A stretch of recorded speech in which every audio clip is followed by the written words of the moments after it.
तेजी से बदलती प्रौद्योगिकी ने यह सिद्ध कर दिया है कि नवाचार और अनुसंधान ही विकास का महत्वपूर्ण विकल्प है। नवाचार और अनुसंधान ही यह तय करेंगे कि 21वीं सदी किसकी होगी। नए भारत के निर्माण में तेजी से बदलती प्रौद्योगिकी, संचार, स्वास्थ्य, रक्षा, अंतरिक्ष, ड्रोन, टिकाऊ ऊर्जा, रोबोट, चिप निर्माण, फिनटेक, बायोटेक, नैनो तकनीक आदि के साथ साथ फार्मा, सुपर कंप्यूटर, सेमीकंडक्टर और हाइड्रोजन मिशन विकास को एक नया आयाम दे रहे हैं। इससे digital India, make in India, skill India, startup जैसे लक्ष्यों को, आत्मनिर्भर भारत और सतत विकास जैसे लक्ष्यों जैसी राष्ट्रीय प्राथमिकताओं को बढ़ावा मिल रहा है। वर्तमान में भारत का प्रौद्योगिकी विकास इकोसिस्टम वैश्विक स्तर का हो चुका है।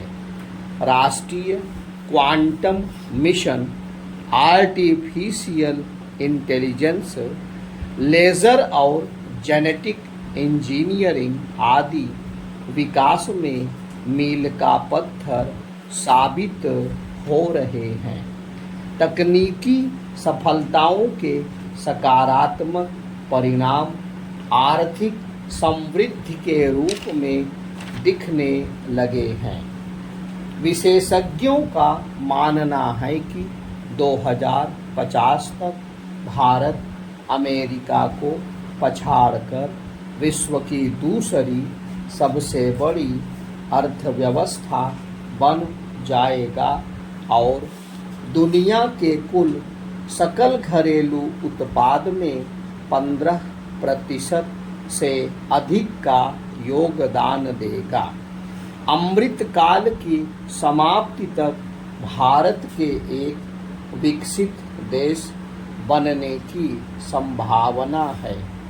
इसकी झलक वित्तीय सेवाएं देने वाली कंपनी मॉर्गन स्टैनले की ताज़ा रपट भी कर रही है। वहीं विद्वान एवं तकनीकी विकास की रिपोर्ट के अनुसार भारत दुनिया में प्रौद्योगिकी लेन देन के लिए सबसे आकर्षक निवेश स्थलों में तीसरे स्थान पर है।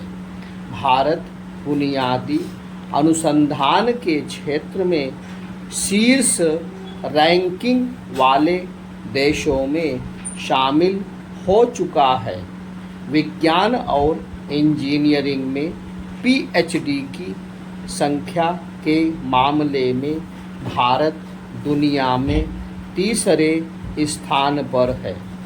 2020-21 में भारत ने कुल पेटेंट आवेदनों के 40% दायर किए, जो 2010-11 के आंकड़े के 2 गुने से भी अधिक है। ग्लोबल इनोवेशन इंडेक्स के अनुसार 2015 में भारत 41वें स्थान से 2022 में 40वें स्थान पर पहुंच गया। पिछले वर्ष की रैंकिंग में भारत 46वें स्थान पर था।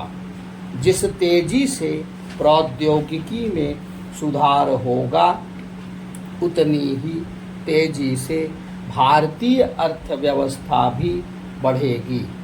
दक्षिण कोरिया और सिंगापुर के उदाहरण हमारे समक्ष हैं कि ये देश उन्नत तकनीक के बल पर बहुत ही कम समय में विकसित देशों की श्रेणी में सफल रहे। नवीनतम प्रौद्योगिकी नई औद्योगिक क्रांति की आधारशिला तैयार करती है। नई सेवाओं और उद्योगों को बढ़ावा मिलने से सार्वजनिक निवेश को सर्वाधिक आर्थिक रिटर्न मिलने लगता है। कार्यबल में महिलाओं का योगदान बढ़ने से रोजगार सृजन भी बढ़ता है।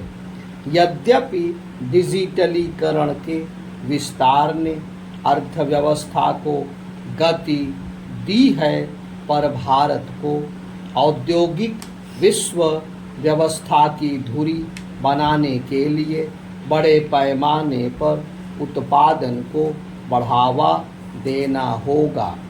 रोबोटिक्स और एआई प्रौद्योगिकी द्वारा विनिर्माण तंत्र को मजबूत किया जा सकता है।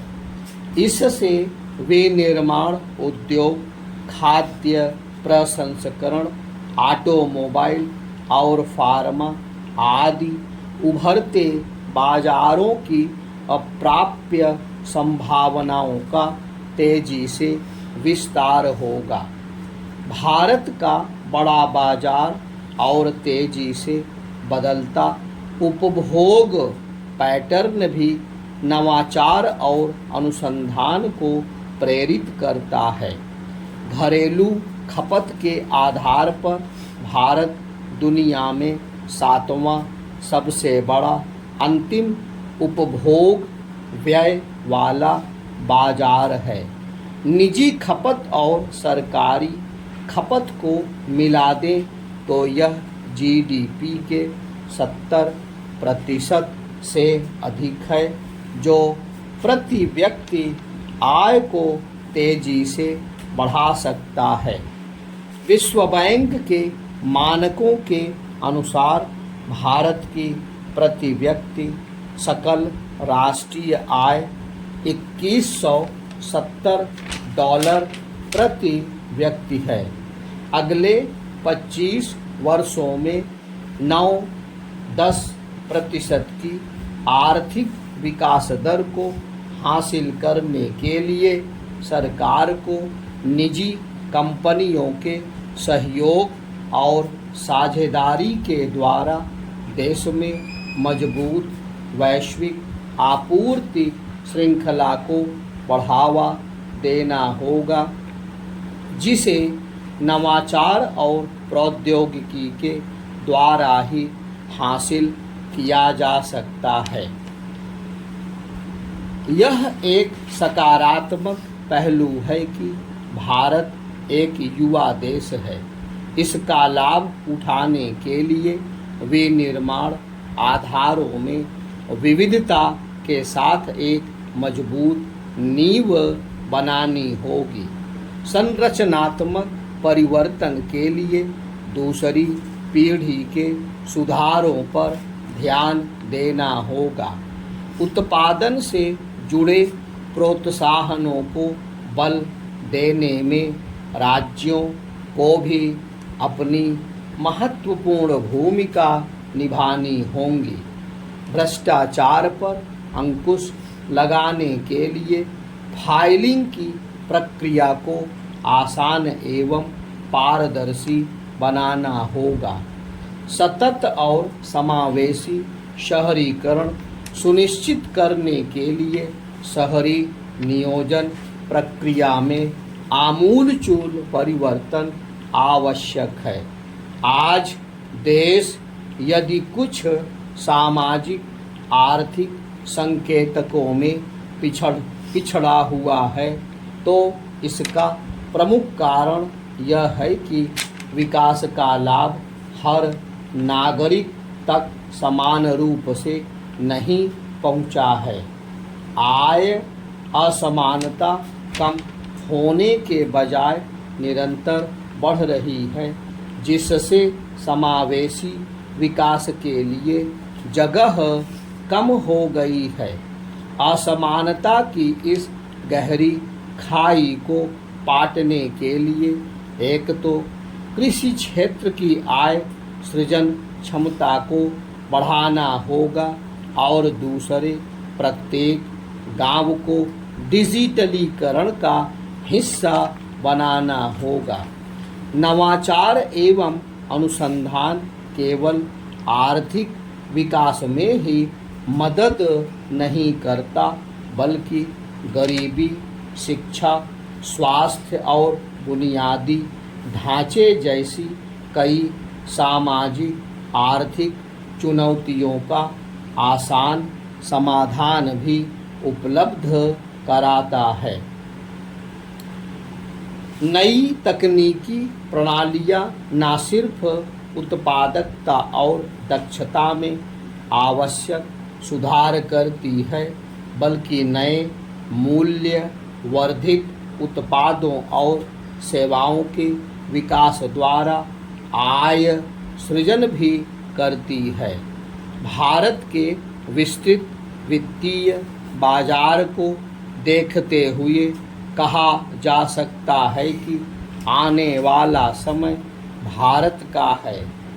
देश को विकसित बनाने के लिए सभी हितधारकों, केंद्र एवं राज्य सरकारों, सार्वजनिक एवं निजी क्षेत्र के साथ साथ नीति निर्माताओं और नागरिकों को बहुत समर्पित तरीके से कार्य करना होगा।